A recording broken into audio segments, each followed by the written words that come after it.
Malam itu sunyi. Bukan sunyi yang menenangkan, melainkan sunyi yang terasa menekan dada. Di sebuah rumah kecil, seorang lelaki duduk termangu di lantai. Lampu redup. Udara terasa berat. Namanya Fahri. Di hadapannya terbentang beberapa lembar kertas.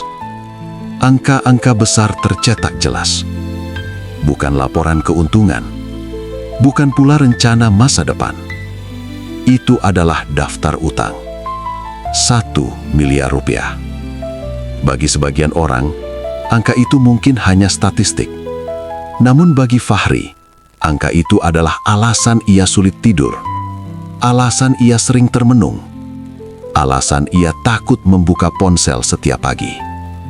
Teleponnya bergetar. 1 pesan masuk. Isinya singkat tapi menusuk. "Mas Fahri, kapan bisa bayar?" Ia menutup mata, menarik napas panjang, lalu menghembuskannya perlahan, seolah ingin mengeluarkan seluruh beban di dadanya. Dulu hidup Fahri tidak seperti ini. Ia dikenal sebagai pengusaha muda yang sukses, cerdas, percaya diri, dan berani mengambil keputusan besar. Usahanya berkembang pesat. Kepercayaan datang dari mana-mana. Modal mengalir. Proyek berdatangan. Ia mulai berani meminjam dalam jumlah besar. Bukan untuk foya-foya, melainkan untuk mengembangkan usaha. Awalnya semua berjalan lancar. Keuntungan datang tepat waktu. Utang terbayar cicilan demi cicilan. Nama Fahri mulai diperhitungkan. Namun hidup punya caranya sendiri untuk menguji manusia. 1 proyek besar gagal total. Bukan karena Fahri malas, tapi karena partner tidak jujur. Modal habis, barang tak kembali, uang lenyap. Fahri berpikir, tak apa, masih ada proyek lain.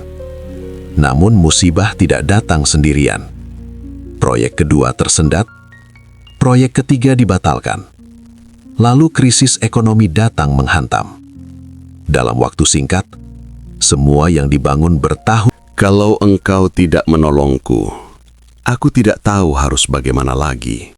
Malam itu, untuk pertama kalinya dalam waktu lama, Fahri benar-benar berserah. Bukan setengah-setengah, bukan sambil berharap pada manusia, tapi total. Sejak malam itu, Fahri membuat satu janji pada dirinya sendiri. Ia tidak tahu bagaimana caranya melunasi utang 1 miliar. Namun ia yakin satu hal, Allah tidak mungkin menelantarkan hambanya yang kembali.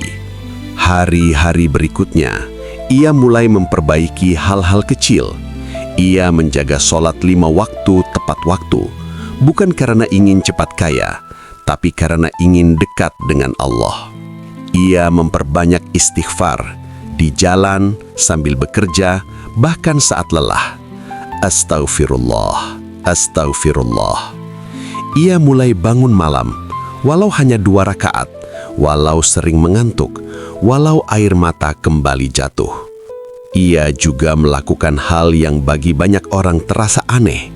Ia bersedekah, padahal uangnya hampir tidak ada. Kadang hanya 5.000, kadang 10.000, kadang hanya segelas air untuk orang lain. Ia ingat satu kalimat, sedekah tidak mengurangi harta. Bukan karena Fahri punya keyakinan buta, tapi karena ia sudah tidak punya apa-apa untuk disombongkan.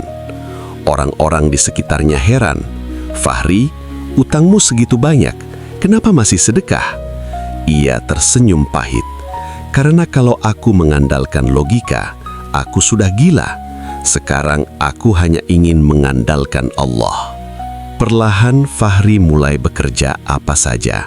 Ia tidak memilih, tidak gengsi, tidak peduli omongan orang. Yang penting halal.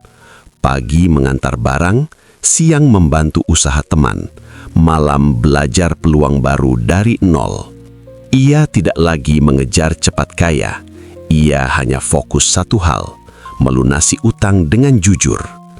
Ajaibnya, Satu persatu jalan mulai terbuka. Seorang teman lama menghubunginya, menawarkan kerjasama kecil, bukan proyek besar. Keuntungannya biasa saja, namun Fahri menerimanya dengan niat lurus. Ia jujur, ia amanah, ia bekerja lebih dari yang diminta. Proyek kecil itu selesai dengan baik. Dari situ, datang kepercayaan berikutnya. Tidak besar, tidak instan, namun konsisten. Yang lebih ajaib lagi, urusan utangnya mulai dimudahkan. Ada kreditur yang tiba-tiba berkata, "Mas, bayarnya santai saja." Ada yang berkata, "Mas, sebagian saya ikhlaskan."